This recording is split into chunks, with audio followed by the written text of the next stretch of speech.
bugüne kadar Türkiye halkının beklemiş olduğu bir karar çıkmadı. Ve hatta beklentilerin de ötesinde belki bazı duruşmalarda hayal kırıklığına sebep oldu. Temennimiz bu duruşma bir milad olsun. 6-8 Ekim olaylarında bölgemizi kana bulayan, iç çatışma ortamı oluşturmaya çalışan, İslami kesimi ve İslam'ın şiarlarını hedef alan bu vandal zihniyeti sokağa davet edenlerin de bu davaya dahil edilip en azından yargılanmalarının sağlanması gerekiyor. Türkiye kamuoyunun bu noktada bir beklentisi vardır. Bundan dolayı bu zalimlerin yapmış olduğu katliamların azmettiricileri de bellidir.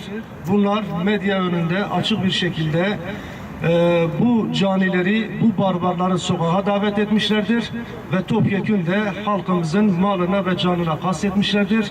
Güvenlik ortamını ortadan kaldırmış, belki dünya tarihinde hiç görülmemiş bir şekilde vahşi ve alçakça bir şekilde 16 yaşında, 18 yaşındaki insanları katletmişlerdir.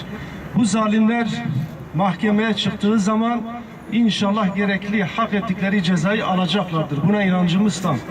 Fakat şunun da unutulmaması gerekir ki bu azmettiriciler Türkiye kamuoyunun vicdanında zaten mahkum edilmişlerdir ve lanetlenmişlerdir. Teşekkür ediyorum.